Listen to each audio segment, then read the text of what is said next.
चिंता नाही गावी विष्णुदासाची, चिंता नाही गावी विष्णुदासाची, घोष जय जयकार सदा, नारायण घरी साठविले धन, अवघे चिवान तया पोटी, सवंग सकळा पुरे धनिवरी, सवंग सकळा पुरे धनिवरी, सेवावया नारी नरबाळा, नारायण घरी साठविले धन, अवघे चिवान तया पोटी, तुका म्हणे येणे आनंदी आनंदू, तुका म्हणे येणे आनंदी आनंदू, गोविंदे गोविंदू पिकविला, नारायण घरी साठविले धन, अवघे चिवान तया पोटी, विठ्ठल विठ्ठल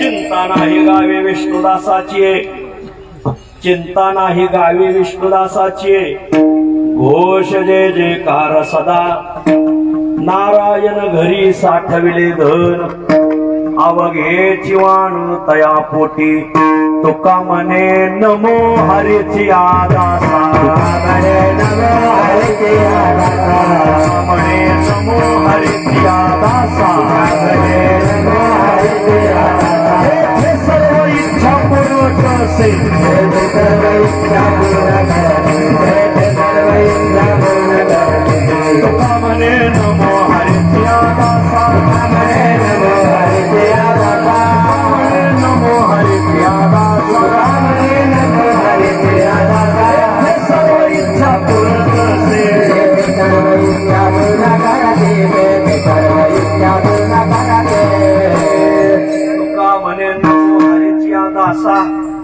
तेथे सर्व इच्छा पुरतसे, चिंता नाही गावी विष्णुदासाची, घोष जय जयकार सदा, नारायण घरी साठविले धन, अवघे चिवान तया पोटी. प्रस्तुत स्थळी प्राप्त प्रसंगी संप्राप्त सेवेसाठी निवडलेला अभंग, श्री क्षेत्र देवनिवासी असलेले सर्व चिंता निवारक, नारायण नाम धारक, आनंद विस्तारक, जनजीवन परिणामकारक असे जगद्गुरु तुकोबराय महाराजांच्या अखिल विश्वाला चंद्रभागा मातेप्रमाणे पावन करणाऱ्या अभंग संहितेतील आमच्या स्वानंद सुखनिवासी सद्गुरु जोग महाराजांच्या गाथेनुसार संतपर प्रकरणातील अभंग आहे. प्रस्तुत अभंगात जगद्गुरु तुकोबराय हे विष्णुदासांचा गावांवर काय परिणाम होतो आजच्या अभंगात सांगतात.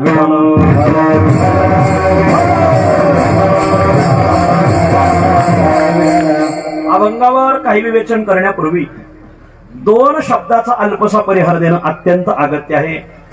पुण्य पावन भगवान खंडेरायाच्या वास्तव्याने पावन झालेला हा भांडारगड, आणि या गडावर चतुर्थी, फिरती चतुर्थी वारकरी मंडळाच्या द्वारे आयोजित असलेला आजचा हा चतुर्थीच्या निमित्ताने असलेला कीर्तन महोत्सव, आणि या निमित्ताने सर्व महाप्रसाद, आणि या सर्व उपक्रमासाठी संपूर्ण मराठवाड्यातील, विदर्भातील उपस्थित बहुसंख्य मातृवर्ग, पितृवर्ग, गुणीजन, गायक, वादक, यती मंडळी, आणखी परिसरातील शैक्षणिक, सामाजिक, औद्योगिक, राजकीय सर्व क्षेत्रातली मंडळी या उत्सवाला हजर आहेत.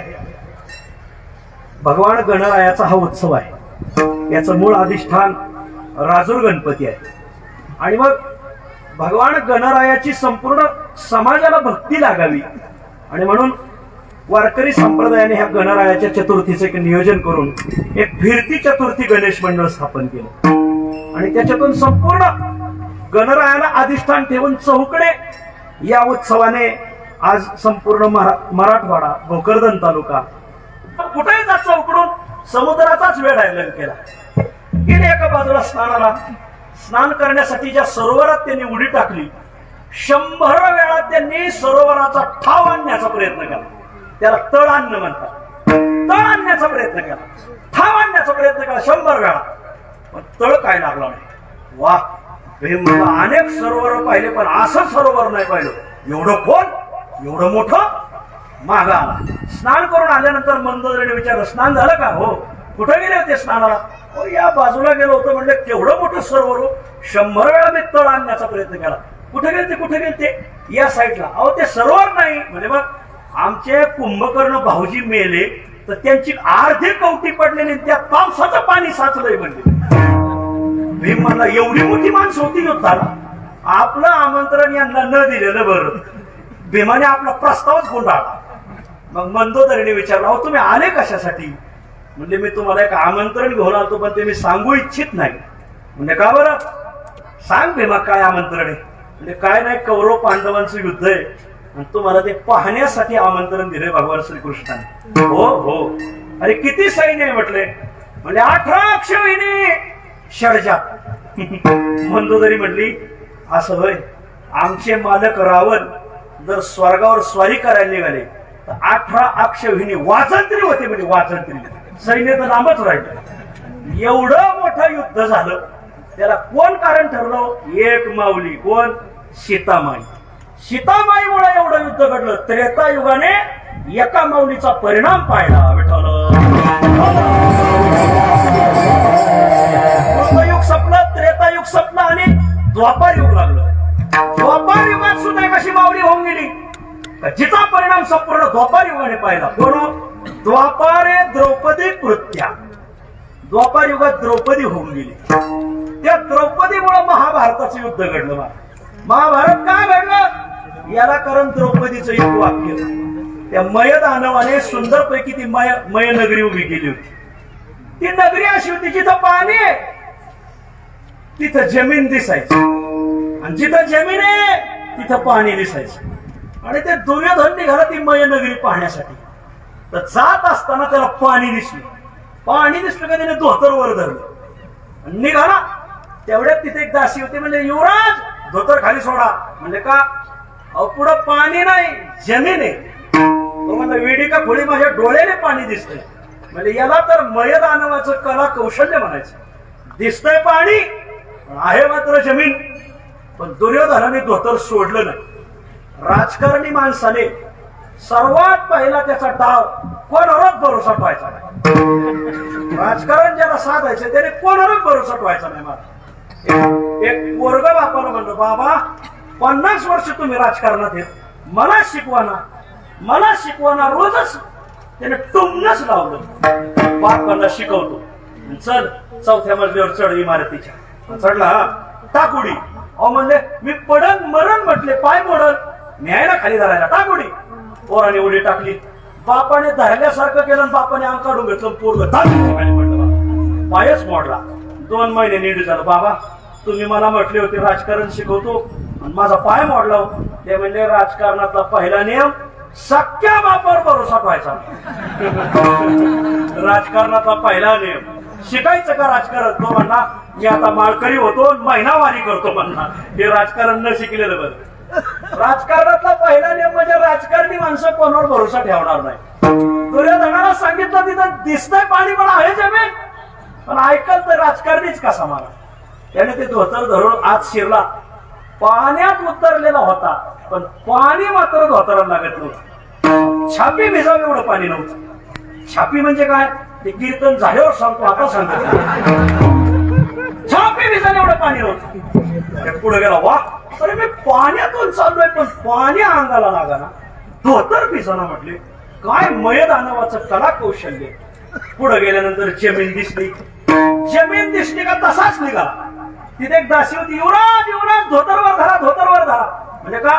पुढं पाणी आहे. तो म्हणा, वेडी आहे का खुली? कुठं पाणी आहे? जमीन आहे. राजकारणी माणसाचा कोणावर भरोसा नसतो. तसाच निघाला. निघाला का पाण्यात जाऊनच पाडला. पडलेला मनुष्य आपल्याला कुठं लागलं हे अगोदर नाही बघत, मला कोणी पाहिलं हे अगोदर पाहतो. मग दुर्योधनवर पाहू लागला, कोणी पाहिलंय का? तिथं द्रौपदी केस वाळ घालत होती. द्रौपदीने एकच वाक्य वापरलं, आंधळ्याची पोरं आंधळीच निघाली. त्याच्यामुळं महाभारत घडलं. द्वापार युगात अशी एक माऊली होऊन गेली, जिचा परिणाम संपूर्ण द्वापार युगाने पाहिला. कृतयुगात एक माऊली झाली जिचा परिणाम कृतयुगाने पाहिला, बोला ना, रेणुका. त्रेतायुगात एक माऊली होऊन गेली की जिचा परिणाम संपूर्ण त्रेतायुगाने पाहिला, बोला, सीता माता. द्वापार युगात एक माऊली होऊन गेली की जिचा परिणाम द्वापार युगाने पाहिला, बोला, द्रौपदी. आता पुढे सांगतात, कलव कृत्या गृहे गृहे. तुम्हाला संस्कृत कळत नाही ही माझी जमेची बाजू आहे. त्या त्या युगात तर एक एकच होत्या विठ्ठल. कलियुगामध्ये मात्र असा अनेक वर्ग जन्माला आलेला आहे की ज्याचा परिणाम पाहतात आपण. मला सांगा, आता चौकडं विभक्त निघण्याची परंपरा निघाली. जुन्या काळात एकत्र कुटुंब पद्धती होती, आता विभक्त निघतात. त्याला आपल्या मराठवाड्यात एक शब्द आहे, वायली निघणं. वायली माणसं कोणामुळं निघत येतो? बापामुळं का आईमुळं का भावामुळं? नाही म्हणजे आम्ही आमच्या बापामुळं वायली निघलो. कस काय? बापाचं आमचं पटलं नाही. अरे हो, पण तुझ्या लग्नाच्या अगोदर तुझा बाप होताच ना, तेव्हा तू बापात कसा राहत होता? लग्न झाल्यावर वायली निघाला. अरे हो हो हो हो, बापामुळं नाही, आमच्या आईमुळं आम्ही वायली निघालो. शहाण्या, तुझ्या लग्नाच्या अगोदर त्या आईच्याच हातची तू भाकरी खात होता, तेव्हा का नाही वायली निघाला? नाही म्हणजे आईमुळं नाही, बापामुळं नाही, आमचं ना आमच्या भावाचं पटलं नाही म्हणून वायली निघालो. शहाण्या, लग्नाच्या अगोदर तू तुझा भाऊ एका ताटात जेवत होते. अरे हो की, मग आम्ही वायले कोणामुळे निघालो? तर ते घरी जाऊन चौकशी करा, मग कळत तुम्ही वायले कोणामुळे निघाले. विभाजनाची परंपरा कलियुगाला माऊल्यांनीच दाखवली विठ्ठल. आता असू द्या, पहिला पदार्थ सांगितला अंतुरी, ज्याचा परिणाम सृष्टीवर होतो, अंतुरी. दुसरा सांगितला कस्तुरी. कस्तुरी, कस्तुरीचा परिणाम सृष्टीवर होतो. हो, काय परिणाम? तुकाराम महाराज म्हणतात, मातीची काय किंमत आहे हो? मातीला किंमत नाही. म्हणूनच आपल्या मराठी साहित्यामध्ये एक शब्द जन्माला आलाय, काय? पाऊस झाला आणि धान्य मातीमोल झालं. मातीला किंमत नाही म्हणून मातीमोल नावाचा शब्द जन्माला आला. पण अशी मातीमोल असलेली माती सुद्धा तोळ्यावर विकली जाते, तोळ्यावर. काय सांगताय महाराज? दुकानात साखर विकत भेटते पण माती नाही भेटत, फुकट आहे माती. अशी फुकट असलेली सुद्धा माती तोळ्यावर विकली जाते, तोळ्यावर. कशाचा परिणाम? कस्तुरीचा परिणाम. जर ती कस्तुरी त्या मातीत मिसळवली तर माती मोल असलेली माती तोळ्यावर विकली जाते. तुकोबर आहे सांगतात, तुका म्हणे माती गेली कस्तुरीने सरती, गेली कस्तुरीने सरती, गेली कस्तुरीने सरती.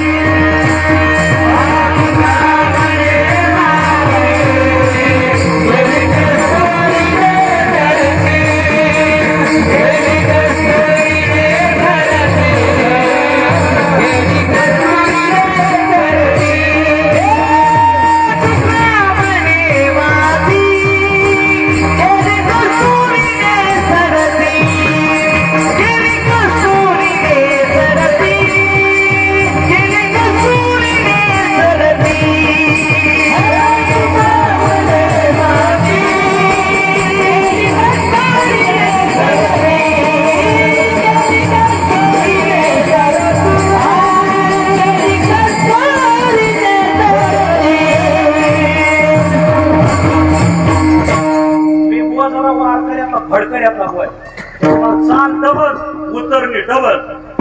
डबल बेल दिली का गाडी आपाप सुटली. बघा, एसट्या बंद असं. तुकाराम महाराज म्हणतात, दुसरा एक पदार्थ असा आहे की ज्याचा परिणाम मातीवर होतो. काय परिणाम होतो? माती मोल असलेली माती डोळ्यावर विकली जाते. कशाचा परिणाम? कस्तुरीचा परिणाम. अंतुरी, कस्तुरी. पुन्हा सांगतात चंद्र. चंद्राचा काय परिणाम होतो? समुद्राला जी भरती ओटी येते याला कारण चंद्रमाच आहे. भगवंत 15व्या अध्यायात सांगतात, अर्जुना मीच चंद्राच्या रूपाने एवढ्या दूरवरून या मृत्यू लोकातल्या वनस्पतीला पुष्टता देतो. पुष्टता. त्या वनस्पती पुष्ट होतात याला कारण चंद्रमा. पुष्णामी चौषधी सर्वास सोमो भूत्वा रसात्मकः. अहम रसात्मकः सोमः भूत्वा सर्वाहा औषधीही पुष्णामी. वैद्य बाबा वैद्य बाबा श्लोक सांगितले का अनुवय सांगायचे. पांडुरंग महाराज वैद्य फार मृदंगात असं नाव नाही झालं महाराज आमच्या वैद्य गुरुजी सारखं विठ्ठल.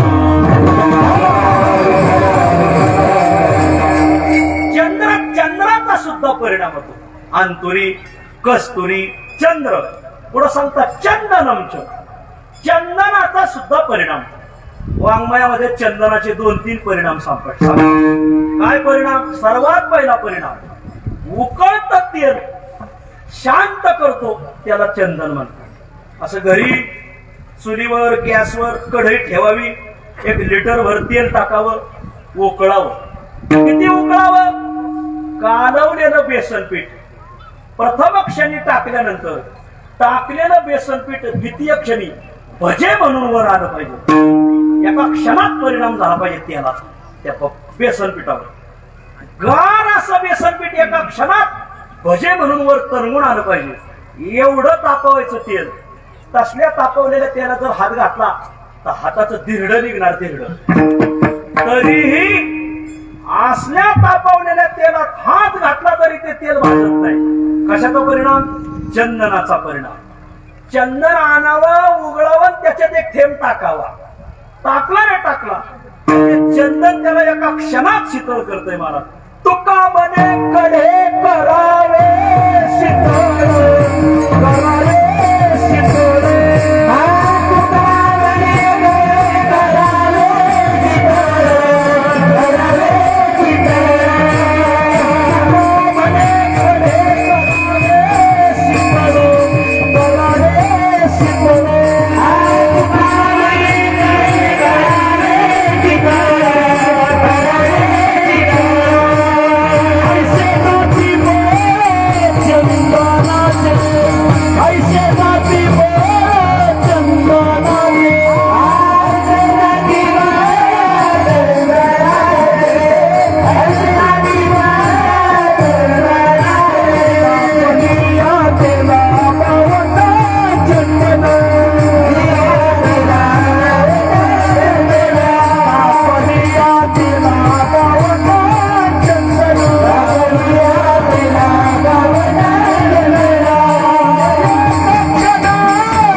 कशाचा परिणाम? चंदनाचा. तुका म्हणे कढे करावे शीतळ. कढे म्हणजे कडक असलेलं तेल शीतळ होत. कशाचा परिणाम? आयुष्य जाती बळ चंदनाचे. चंदनात ते बळ आहे. कोणतं चंदन? आमच्या बांधावर ना ते नाही. ते असं ह्या कामाचं नाही. कोणत्या कामाचं आहे? ते आपल्याला शेवटी न्यायच्या कामाचं आहे. कोणतं चंदन? तुकोबाला तेही सांगतात. तापलिया तेला 52 चंदन पुण्य एक क्षण शीतळ करी. एका क्षणात एका थेंबात उकळतं तेल शांत होतंय. कशाचा परिणाम? चंदनाचा परिणाम. आणखीन परिणाम सांगितले पुढे सांगू. अंतुरी कस्तुरी चंद्र चंदनमच. पुढे सांगतात की धूप. धूप शब्दाचा अर्थ होतो धूर किंवा धूप शब्दाचा दुसरा एक अर्थ होतो देवासाठी आपल्याला दाखवण्याचा धूप. धूपमच दर्शयामी दीपमच दर्शयामी. धूप. धूपाचा काय परिणाम? तुम्ही जर आळंदीला आले तर ज्ञानोबराच्या समाधीजवळ संध्याकाळी शेजारती असते, धुपारती असते. त्या धुपारतीला जर ज्ञानोबराच्या तिथं धूप लावला तर त्याचा सुगंध हैबत बाबाच्या पायरीपर्यंत येतो. धूप त्या खोलीत लावला तर दुसऱ्या खोलीत सुगंध येतो. याला म्हणायचं धूप. किंवा धूप शब्दाचा दुसरा एक अर्थ होतो धूर. धुराचाही परिणाम होतो. काय परिणाम होतो? तो शंकर सोसायटीला जाऊन विचारला पाहिजे. राजा वाढणाऱ्याला जाऊन विचारला पाहिजे. एका राजे शिव छत्रपती त्या आग्र्याला त्या औरंगजेबाच्या मगरमिठीत सापडले. मगरमिठी शब्द जर कळायचा असेल तर मगरीने मिठी मारल्यावरच कळतो. तसा कळत. मगरमिठीत सापडले. 5,000 सैन्याचा वेळा होता शिवाजी महाराजच्या हवेलीत होते आणि 50 तोफ शिवाजी महाराजांकडे तोंड करून उभे होते. पण शिवाजी महाराज सुद्धा युक्ती शिरोमणी होते. त्याने ठरवलं बाहेर पडायचं. आता कसा वापर करायचा, कोणाचा वापर करायचा, दगड अनेक असतात पण कोणता दगड कोण्या थराला टाकायचा याला डोकं फक्त शिवाजी महाराजांच. शिवाजी महाराजांनी ठरवलं आपल्याला याच्यातून बाहेर पडायचं. मग काय फायदा घ्यायचा. आपल्या भागातला एक कुंभार तिकडे दिल्ली आग्र्याला पोट भरायला गेला होता. एवढ्या लांब कसा गेला. हे पेट के खातर आदमी मुलुक मुलुक फिरते. पोट भरण्यासाठी माणसं इकडली तिकडं, आळंदीची इकडं, आपलं कुठेही कोणी जाऊ शकतं, काही सांगता येत नाही. तुकामध्ये पोटे केली विटंबना. आणि मग शिवाजी महाराजांच्या कुंभाराला भेटायला बोलवलं. कुंभार भेटायला, राजे माझं योगदान काय. राजे शिवछत्रपती म्हटले आम्ही स्वातंत्र्याचा आम्ही पायाभरणीचं काम चाललंय, त्याच्यासाठी तुमचं योगदान पाहिजे. राजे पायाभरणीचे दगड दिसत नाही तसं आम्ही गाडून घेईल, पण स्वातंत्र्यासाठी महाल उभा करण्यासाठी मी पायाचा दगड होईल. असं तयारी लागते बुवा. काही माणसं असे तर मला पान फुलवा, हा तुम्ही आता थडग्यात जाऊन बस, मग आम्ही तुला पान फुलवातो. मी पायाचा दगड होईल जर स्वातंत्र्याचा राजवाडा उभा राहत असतो. शिवाजी महाराजांनी एक काम करा, अमुक अमुक तारखेला अमुक अमुक तिथीला आम्ही बाहेर पडणार, पण परिसर नवीन आहे. आम्ही जर रात्री बाहेर पडलो तर आम्हाला अग्नी दिसलं पाहिजे ज्या दिशेने आम्हाला जायचं. आणि आम्ही जर दिवसा बाहेर पडलो तर दिवसा अग्नी दिसत नाही, धूर दिसतो. आणि म्हणून तुम्ही अशा काही गोवऱ्यांचा धूर पेटून ठेवा. राजे शिवछत्रपती ज्यावेळेस आग्र्याला औरंगजेबाच्या मगरमिठीतून बाहेर पडले तर त्या महाराजांना सर्वात पहिलं वाट दाखायचं काम त्या कुंभाराने निर्माण केलेल्या धुराने केलेलं. धूर सोडा आपण असा सोडा. विठ्ठल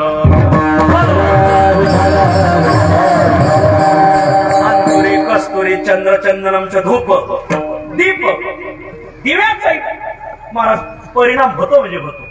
एखाद्या खोलीत 100 वर्षाचा अंधार असू द्या आणि फक्त तुम्ही तिथं दिवा घेऊन जर तो अंधार शोधायला गेले तर तुम्हाला तो अंधार सापडणार नाही. दिव्याचा परिणाम असा की अंधार राहतच नाही. दीप घेऊन या धुंडीत अंधार भेटे हा विचार अघटित. दिव्याचाही परिणाम होतो. धूप दीप भूप. भूप शब्दाचा अर्थ भूप राग नाही बर. भूप शब्दाचा अर्थ होतो राजा. राजा जर चांगला असेल तर त्याचा परिणाम संपूर्ण प्रदेशावर होतो. महाराज यथा राजा तथा प्रजा. 370 कलम तसा हटला नसता त्याला राजात वर्णात लागत तुम्हाला. राम मंदिर 400-500 वर्षापासून तसंच पडलं होतं.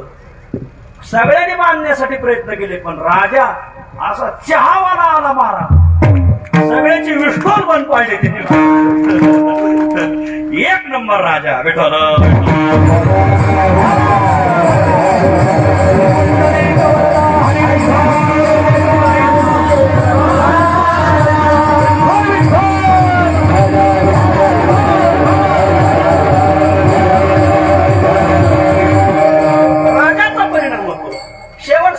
रूप पदार्थ रूप सुद्धा रूपाचाही परिणाम होतो. कसं काय हो. तुम्ही कापड विकत घेण्यासाठी दुकानात गेले. प्रत्येक दुकानदार सध्या आपल्या मालाची जाहिरात करतोय. कापड दुकानदारांनी सुद्धा आता जाहिरातीचं नवीन तंत्रज्ञान आणले. आपले कापड दुकानातच राहतात. बाहेरच्या लोकांना हा माल दिसावा याच्यासाठी काय करावं. ते घड्या घालून नाही ठेवल्या पाहिजे. मग त्या घड्या मोडल्या पाहिजे. पण मोडायच्या कशा. लोकांना जर देत बसलो तर पैसे भेटायचे नाही. मग विकायचंय पण लोकांच्या नजरेत माल भेटावा भरावा याच्यासाठी काय करावं. मग त्यांनी त्या दुकानाच्या पुढे स्टॅच्यू उभे केलेत बघा. पुतळे म्हणतात. मग गड्याचे कपडे गड्याच्या पुतळ्याला, बाई माणसाचे कपडे बाई माणसाच्या पुतळ्याला. ज्यावेळेस तुम्ही कापड दुकानात जातात त्यावेळेस ते पुतळे तिथं असतात. आता प्रामाणिकपणे उत्तर द्या. तुम्ही गड्याच्या पुतळ्याकडे पाहता का बाई माणसाच्या पुतळ्याकडे पाहता. खरं सांगा तुम्हाला साठवायची शपथ आहे. तर तुम्ही ज्या पुतळ्याकडे पाहताना त्या रूपाचा परिणाम आपल्यावर होतो. रूपाचा परिणाम हमखास समाजावर होतो. लग्न बहुतांशी बऱ्याच जणांची लग्न झालीत, काहींची राहिली. लग्न करत असताना माणसं काय पाहून करतात हो. मी ज्या मुलीशी लग्न करतोय ती मुलगी लग्न झाल्यानंतर गाथा पाठ करेल, ज्ञानेश्वरीची 108 पारायण करेन. हे पाहून तुम्ही लग्न केलंय का रंगरूप पाहून केलंय? रूपच पाहून करतात माणसं, रंगच पाहून करतात, नाही का? रंगावर आणि रूपावर लग्न करताना जायचं नाही. त्याचं कारणच असं आहे, काळ्या मुंगीपेक्षा तांबडी मुंगी जास्तच चावती.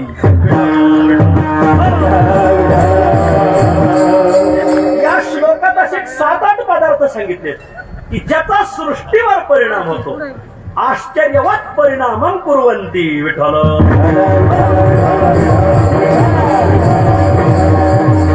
त्यामध्ये काही प्रकार आहेत. काही पदार्थांचा परिणाम माणसावर होतो, काही पदार्थाचा परिणाम स्थळावर होतो, तर काही पदार्थाचा परिणाम गावावर होतो. असे 3 प्रकारचे पदार्थ आहेत. काही पदार्थांचा परिणाम माणसावर होतो. उदाहरण कोरोना, माणसावर परिणाम झाला. आतापर्यंत रोग बरेच होते, पण माणसं घाबरतील असा रोग नव्हता.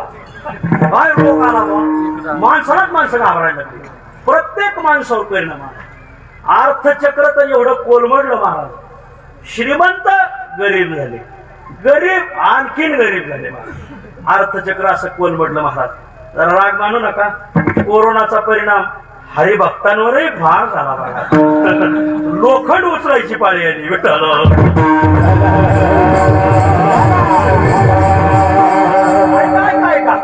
काही पदार्थांचा परिणाम माणसावर होतो. भगवान श्रीकृष्ण परमात्मा मथुरेला गेले, तर तिथं प्रत्येक मथुरावासी लोकांवर त्यांचा परिणाम झाला.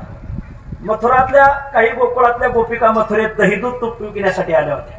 त्या चालल्या होत्या, दही घ्या, दूध घ्या, तूप घ्या, लोणी घ्या, अशा म्हणत चालल्या. राजमार्गाने भगवान श्रीकृष्णाची स्वारी पाहिली जाताना भगवंताचं दर्शन झालं. प्रत्येक माणसावर परिणाम झाला. ती दूध दही तूप विकणारी माऊली होती. आता ती दूध घ्या, दही घ्या, तूप घ्या, लोणी घ्या, गवळण गोरस म्हणू विसरली. गोविंद घ्या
भगवान श्रीकृष्ण गोकुळात गेले तर गोपिकांवर परिणाम झाला, गोपाळांवर परिणाम.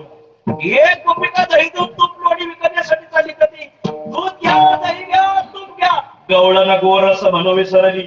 मग काय म्हणू लागली, गोविंद घ्या कोणी, दामोदर घ्या गे, तव तव हसती मग कोणी एकी भुलरी नारी, विकिता गोरस घ्या म्हणे हरी, हरी घ्या, गोविंद घ्या, दामोदर घ्या म्हणू लागली.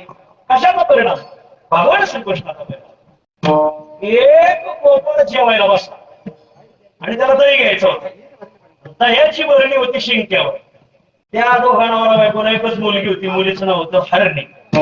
याला दही घ्यायचंय आणि ती हरणी अशी होती, ती कडेवरच बसायची, जमिनीवर बसत होती. जमिनीवर बसली का काय करावं, दही घ्यायचं मालकी गेला सांगितलं, अगं दही मार. आता दह्याची बरणी काढायची म्हणजे हरणी तर खाली ठेवावं लागेल. हरणी खाली ठेवली आणि बरणी घेतली आणि मालकाला दही वाढत असताना समोरून पाहिलं तर भगवान श्रीकृष्ण परमात्मा चालले होते. दारातून भगवान श्रीकृष्ण परमात्म्याचं दर्शन झालं. असा माणसावर परिणाम झाला भगवंताचा. दही वाढून झालं आणि ती मुलगी रडू लागली. गोपाळ म्हणला अगं ती दह्याची बर्फी पहिली शिंगावर ठेव, ती हळदी कडेवर घे. भगवंताच्या दर्शनात असा परिणाम झाला, तिने हळदी शिंगावर ठेवली आणि बर्णी कडेवर घेतली. विठ्ठल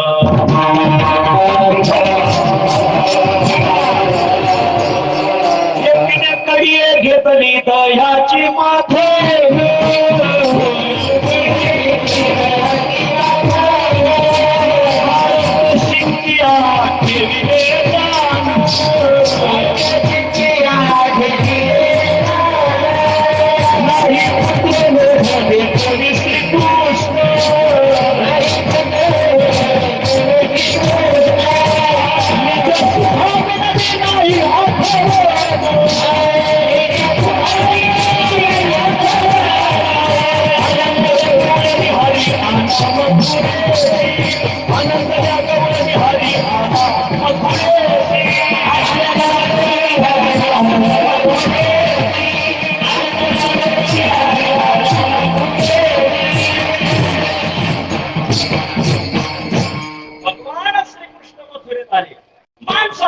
परिणाम झाला. इथून गेले का सकल संत गाथ्यामध्ये सेना महाराजांचा गाथा आहे, त्याचे जी आलेली वर्णन. कृष्ण आला ऐकोनी मथुरा सुंदरी, यामध्ये हे वर्णन आहे. माझा विषय संपला की काही पदार्थांचा परिणाम माणसावर होतो, काही पदार्थाचा परिणाम स्थळावर होतो. स्थळावर उदाहरण दिले चंदन.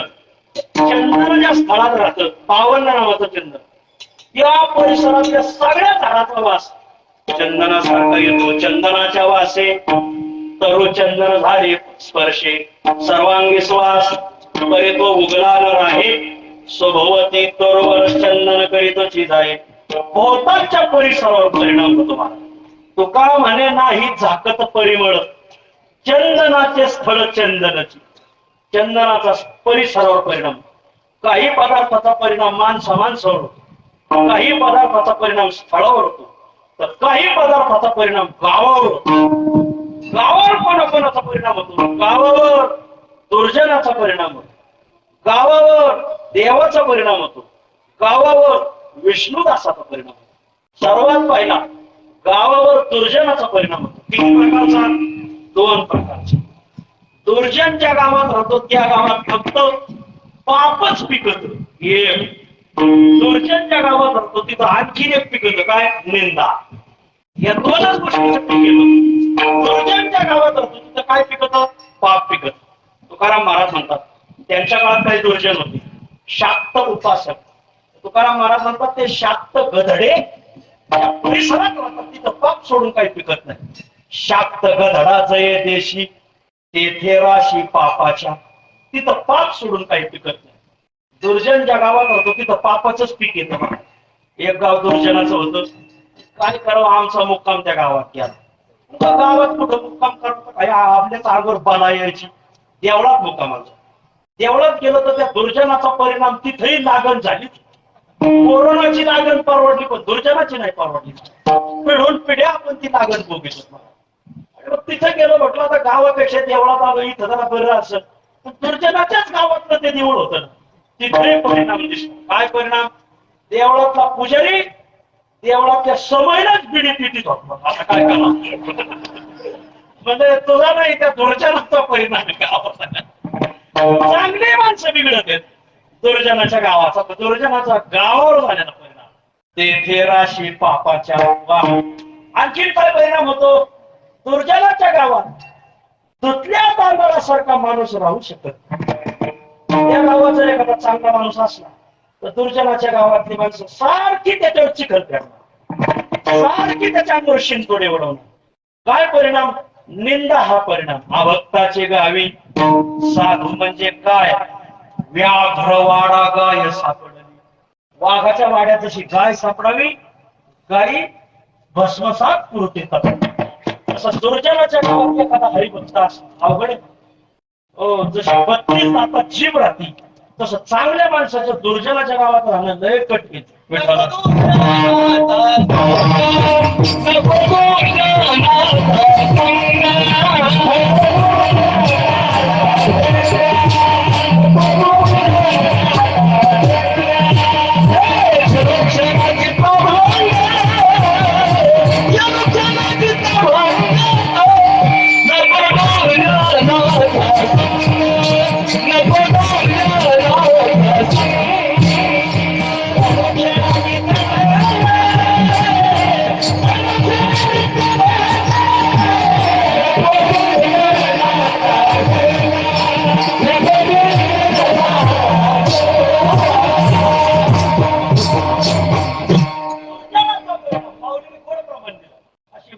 साखर घालून माऊलीच्या तोंडात साखर होणार नाही, काळजी करू नका. दुर्जनाचा संग क्षण चित्तभंग, नवा दुर्जनाचा संग पुढे थोडे भजनामध्ये भंग. दोन प्रमाणे तशी काय विचित्र. दुर्जनाचा गावात दोन प्रकारे परिणाम होतो. एक पापात्मक, दुसरा निंदात्मक. देवाचाही गावावर दोन प्रकारचा परिणाम होतो. भगवंताच्या गावात प्राण प्रतिष्ठा झाली. आज गणराज राजूर येऊन आपल्या भंडारगडला भेटायला लागले. सर्व गाणपत्य मंडळी आलेली. भगवंताची गावात मूर्ती प्राण प्रतिष्ठा व्हावी, भगवंताला गावात आणा. भगवंताला गावात आलं तर काय परिणाम होतो? दोन परिणाम. एक, गावातल्या लोकांच्या दैवाला सुकाळ होतो. देवाला घरा, नंदाची गावा, त्याच्या दैवाले. पंढरपूरचे जे गावकरी गावकरी त्या गावामध्ये, पंढरपूर गावात आपला समाज कमी बरं का, इतर समाज जास्त आहे. माझं काय वाक्य ते समजून घ्या. आणि त्यांना जमीन नाही. पंढरपुराच्या गावात लोक राहतात, त्यांना जमीन नाही. पण भगवंत त्या गावात असल्यामुळे त्या लोकांच्या दैवाला एवढा सुकाळ झाला की जमीनदारापेक्षा ते श्रीमंत आहे. कसं काय? कार्तिकी वारी भरली का त्यांची वर्षाची संधी झाली, आषाढी वारी भरली का त्यांची वर्षाची संधी झालीच बघा. देवच्या गावात येतो, त्या गावात दैवाला सुकाळ राहतो. महाराष्ट्रात, भारतात ज्यावेळेस भगवान रामचंद्राच्या मंदिराच्या पाया भरणीचा संकल्प झाला, कोरोनाने काढता पाय घेतला.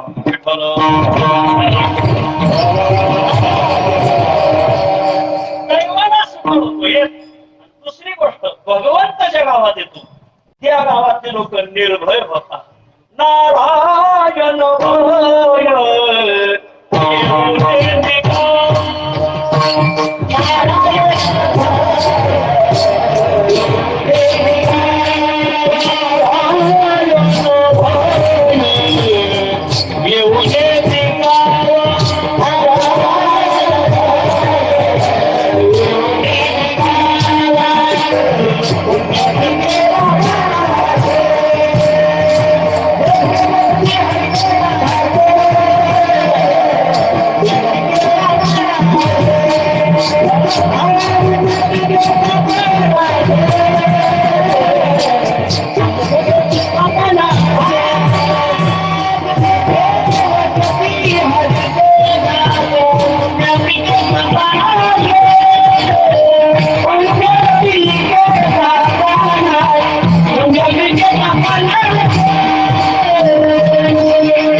गाव बिड्या वळायचं सोडून देतं, गाव दारू प्यायचं सोडून देतं, परस्त्रीला माई म्हणायला शिकवतं. पराविया नारी रखमाई समान. हे आमच्या वारकरी संप्रदायाची.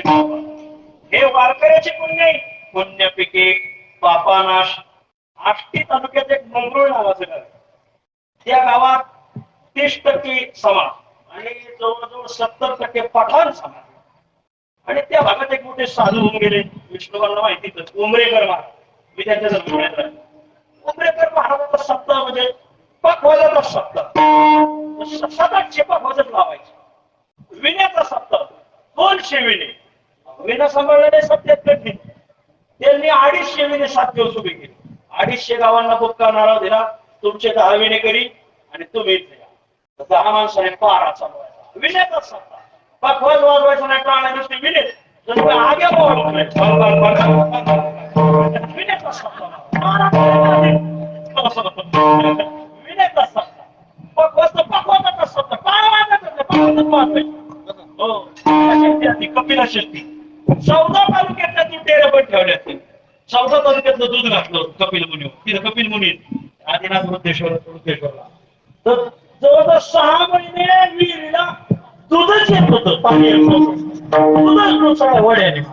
माणसं होते, पण त्यांची ती दिंडी ते त्यांचं ते वैभवच वेगळं होतं. ते मंगळूरचे लोक यायची माहिती असा एखादा सप्ताह गावात व्हाव, गाव पडलं जवळजवळ 70% पठाणाच. त्याच्यात एक 10-12 पठाणाशी होते की दिवसात काय पण रात्रीचं काय पण दिवसा सुद्धा माता माऊली बाहेर पडत नव्हती. काय होईल भरोसा. सप्ताह तर करायचं, काय करावं. उमरेकर महाराज म्हणजे कार्यक्रम करायचा, पण असा अशी अडचण आहे. उमरेकर महाराज म्हणजे करायचं आहे ना, हो चला. अरे 500 टाळकरी 2,000-4,000 लोक घेऊन त्या गावात गेले, मांडव लावला, सगळं केलं. सप्ताह करायचं, पहिल्या दिवशीची मिटिंग, उद्या सप्ताह आदल्या दिवशी मिटिंग पठाणाच्या घरी. म्हणजे आपल्याला गावात सप्ताह करायचा.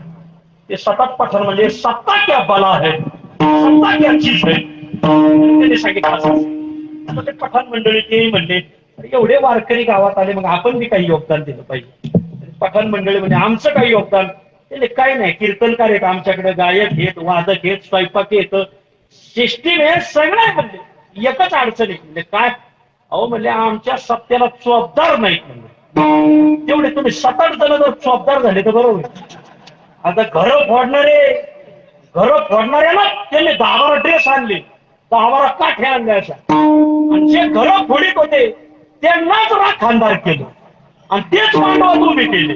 आता लोक घरदार उघडे टाकून कीर्तनाला विठ्ठल.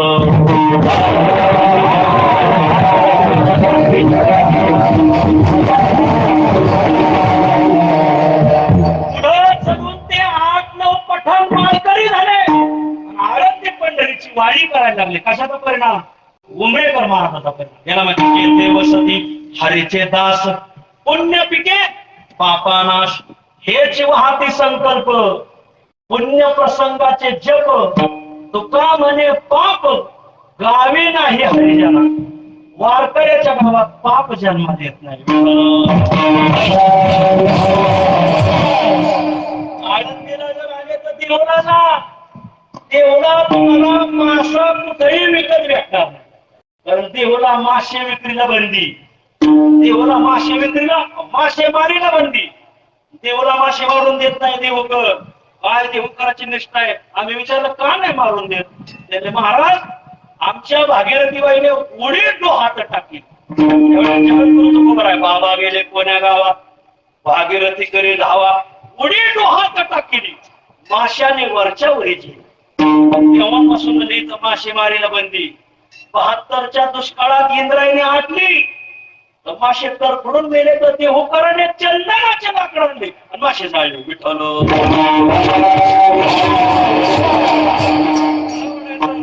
जेथे वसती हरीचे दास, पुण्यपिके पापानाश.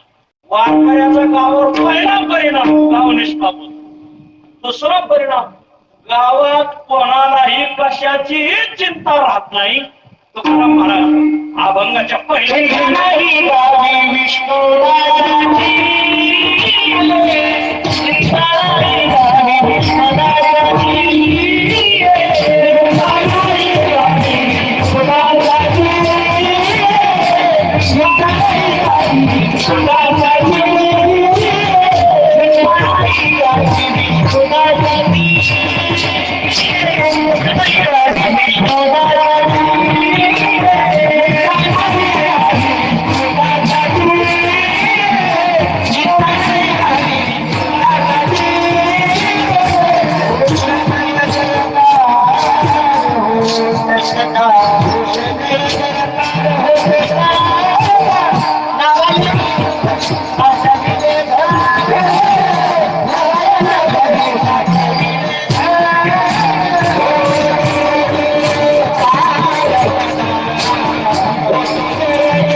दुसरा परिणाम होतो. काय? गाव निश्चिंत होतं.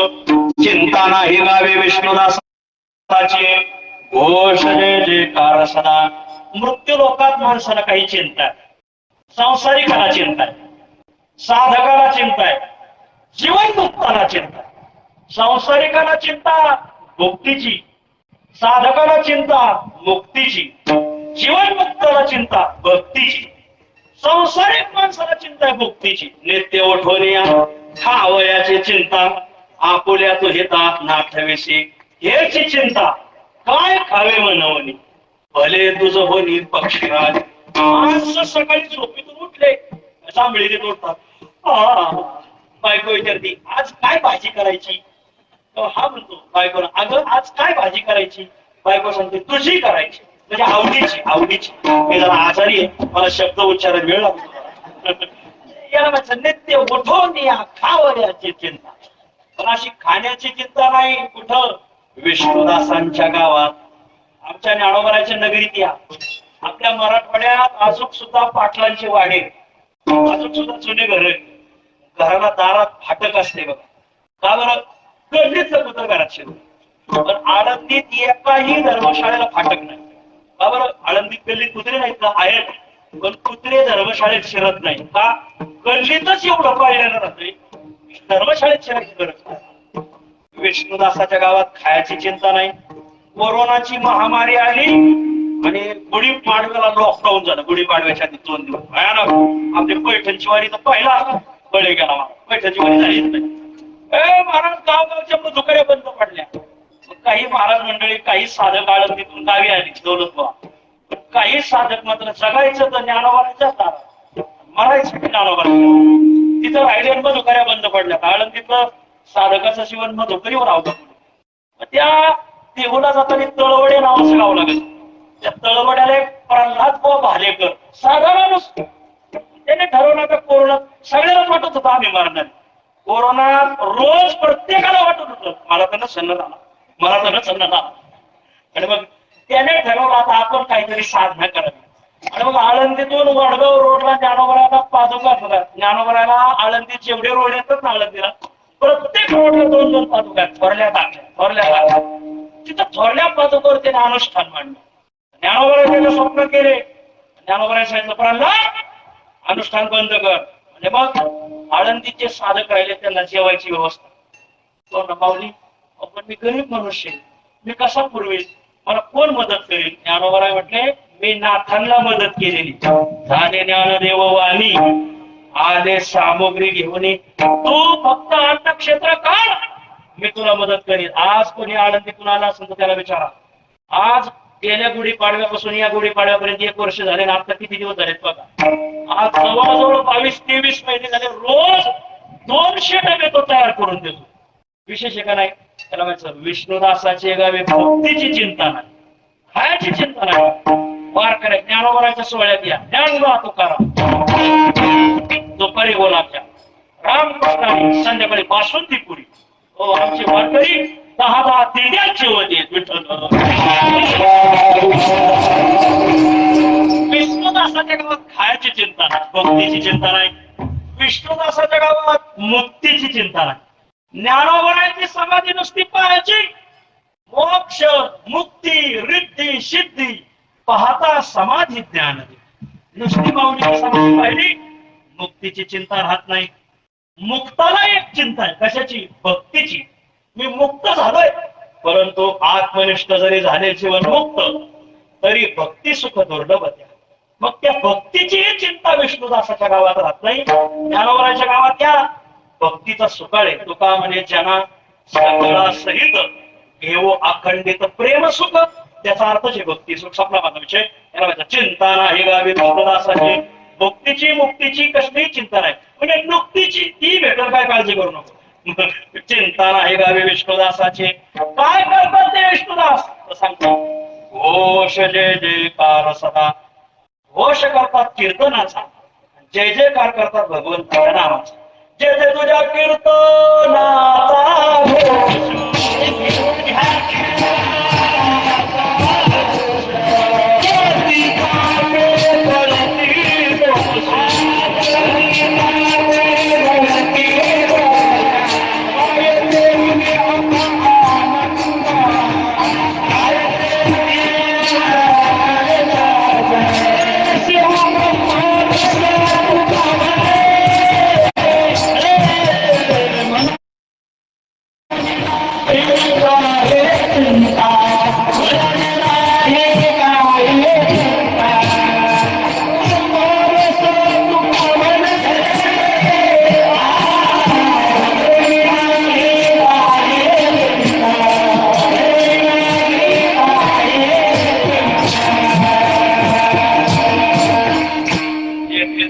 कीर्तनाचा घोष घोष करतात कीर्तनाचा जय जय नामाचा विठ्ठल नामे गरजे वाणी जय जयकाराची ध्वनी विठ्ठल नामे गरजे वाणी प्रेम कोसंड तनयनी स्पंदन रोमांच समाधी प्रकरणात आलेलं प्रमाण याला माझा घोष जय जय सदा ठीक आहे विष्णू सदा गावावर परिणाम घरावर होतो का कारण काही जण गावाला शिकवते दारू बंदी करा दारू पिऊ नका म्हणजे तुमचं पोरग पुढे म्हणजे त्याची दारूची भट्टी काहींचा गावावर परिणाम होतो पण घरावर होत नाही मग या विष्णुदासांचा गावावर परिणाम झाला हे कळलं पण घरावर तर तुकोबर आहे त्यांच्या घरावर काय परिणाम झाला अभंगाच्या नारायण हरी साधवी रे धाम नारायण हरी साधवी रे धाम नारायण हरी साधवी रे धाम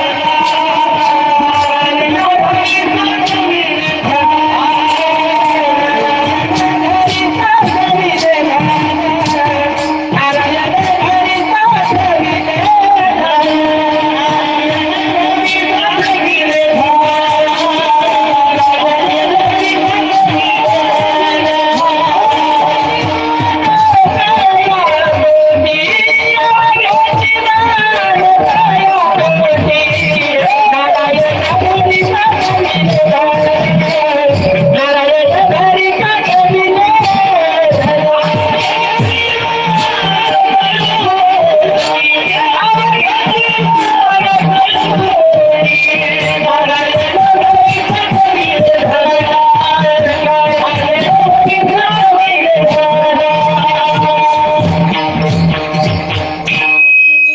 विष्णुदासाचा घरावर असा परिणाम होतो की त्यांच्या घरातली माणसं व्यवहारातला धन मिळवण्यापेक्षा नारायण रूपी धन मिळवण्यात प्राधान्य मानतात वारकऱ्याच्या मुलाला दुपारची भाकर नाही भेटली चलत पण सकाळचा काकडा नाही चुकला पाहिजे संध्याकाळची भाकर नाही भेटली चलत संध्याकाळचा हरिपाठ नाही चुकला पाहिजे नारायण रूपी धन घरात साठवायचं नारायण घरी साठविले धन नारायण धन हे वादच नाही विठ्ठल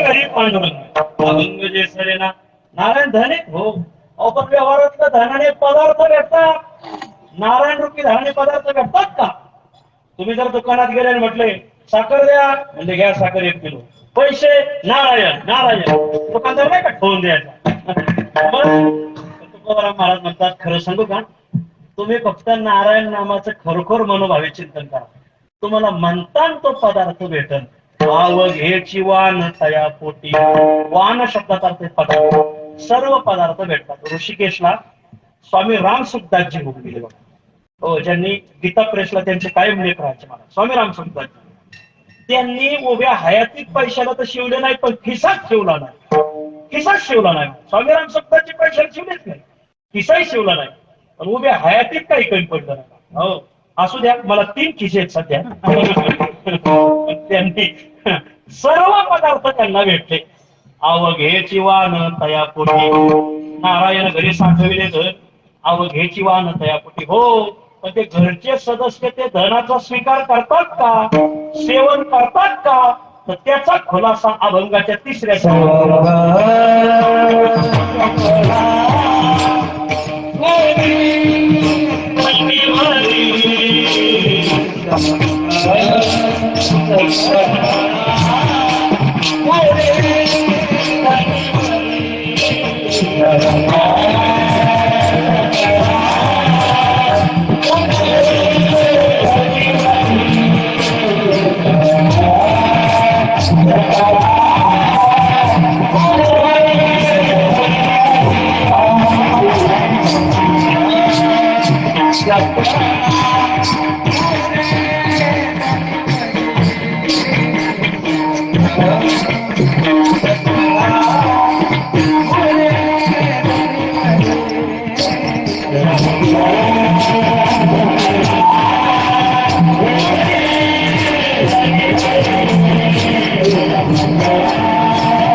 सवंग शब्दाचा अर्थ आहे सोपं.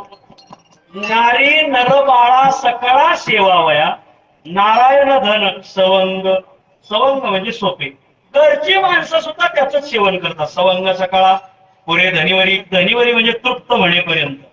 धनी तृप्त होईपर्यंत नारी नरबाळा सकळा सेवावया नारायण रूपी धन सवंग. घरची माणसं त्याचं सेवन करतात. सुखा म्हणे येणे आनंदे आनंदो गोविंदे गोविंदो पिकविला. आणि भगवंतानेच त्यांच्या घरी हे पीक आणलं. गोविंदानेच गोविंद पिकविला आणि चहूकडे आनंद आनंद झाला. सुखामध्ये येणे आनंदी आनंद गोविंदे गोविंदो पिकविला नारायण घरे साठविले धन अवघे चिवा न तया पोटी. ऐका ऐका लक्ष द्या. चिंता नाही गावी विष्णुदासाची. विष्णुदासाच्या गावात कशाचीही चिंता राहत नाही. अनायासे आपल्या फिरत्या चतुर्थीचा कार्यक्रम आहे. तर विष्णुदासांनी गणपतीला चिंता न करता जेवायला आणलं. कसं जेवायला आणलं तर तो प्रसंग मी तुम्हाला सांगतो. एक 5 आधी 2 मिनिट भजन करा. 5 मिनिटात प्रसंग सांगतो. मी सेवा सोडतो. अगोदर भजन होईल. एक गोड प्रसंग गणरायाचा तुम्हाला सांगतो. भजन करा.